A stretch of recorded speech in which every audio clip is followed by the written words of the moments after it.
Welcome to Subramani. One of the golden rules of investing is that you stay invested during good times and bad times, and your overall return from equity will create enough wealth for you to meet all your goals or whatever are your reasonable goals. But then there are 2 3 things which are very important. One is to know that what is a reasonable goal, right? If you put 5,000 rupees a month for 5 years, that means you put only 3 lakhs.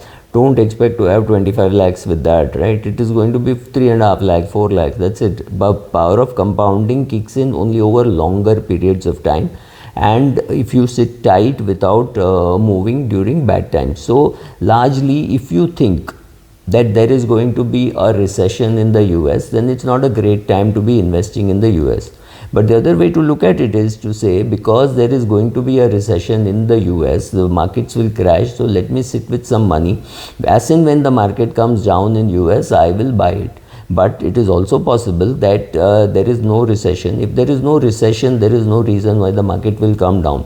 So apart from 1 or 2 reasons why the market would have come down, like say in 1992, the market went up 240% in India, and so 1993 it came down by 46%. Now that's such pairs are very very rare, that the market doubles in a year and then next year it comes down 50%, right? So that is bound to happen perhaps. But when the market goes up 240%, we never ask why. We never ask why is the market going up so high.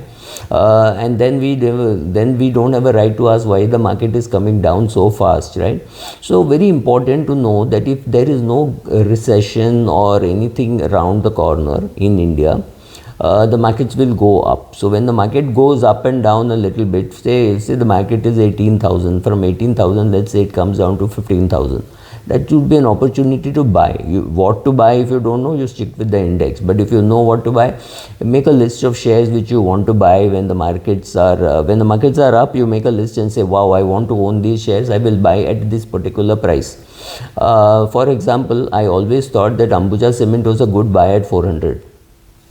So thanks to Hindenburg, when it came down, I got an opportunity to buy it at 320. I thought that was a fantastic price, and within a couple of days it went back to 420. I got rid of it simply because I thought it was now above the price at which I was willing to buy it. Then again I got a chance to buy it at 330 or something like that, and then I was holding, then I sold, then I bought it back. In your mind, you should know a particular value at which you are willing to buy. What about recession in the US? Are we headed for a recession in the US? The jury is still out, it's not very clear. But the chances are one is very clearly seeing a pushback by the Chinese. The Chinese have sold dollars worth 250 billion. The Japanese have sold the dollar. So will the dollar get weak? There is too much of noise around the dollar and de-dollarization, and it happens every few years. 2008 also it happened. Am I saying that the de-dollarization will happen? I don't know. Am I saying the Ukraine war will be over? It is basically a war between US and Russia, right? The Russia, not USSR. This is Russia. In fact, Russia is fighting a component of USSR, right, today. But okay, we admit that it's a proxy war. Now the question is, will it lead to, look at the PEs at which stocks are available in Europe. Is it the end of Europe? Is it the end of China? Chinese market is also not too high. So there are a lot of world opportunities where you could feel like buying, because there is no great recession hitting the world.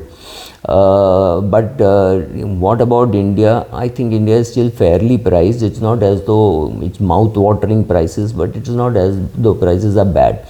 If you can pick stocks, it's not a bad market. If you don't know how to pick stocks, stick to the index or stick to fund managers you are comfortable with, right? Make sure that the fund manager has enough space for him to grow, in the sense that if the fund size is small, and also make sure that if you're sticking to some favorite fund managers, check out the processes that they have in place for him to leave, die, retire, whatever. So be ready for all those kind of things. But being invested in the equity markets still makes a lot of sense. In fact, I would think, because thanks to the taxation changes, I would stick to funds with 40-50% in equity. So even though it is debt taxation, it is still worthwhile. Or to something with 65% in equity, where the fund manager makes sure that he takes arbitrage position and reduces the impact in a rising market, and does not cover the positions in a falling market. So he knows what he is doing. And so stick to such funds, but worrying that the market will go down makes no sense, because largely the market is connected to the economy. So if the economy does reasonably well, you will do well. So don't get into this worry about what we should do in the market. Normally you should stay invested unless there you see a recession in the corner and you can spot it. I don't think India is headed for a recession. India is not headed for a recession, but India is definitely headed for a lot of uncertainty going forward, because 2024 is the election, and in the minds of the people the date has already been announced. So to that extent, yes, we won't commit either ways, but maybe it's a good trading market. But till all the polls start saying who is going to win, I don't think big commitment is going to happen. So no great buying is going to happen. You will get a chance to accumulate shares. You will also get a chance to sell if it goes up. So I would be accumulating. That's what I am doing. Thank you.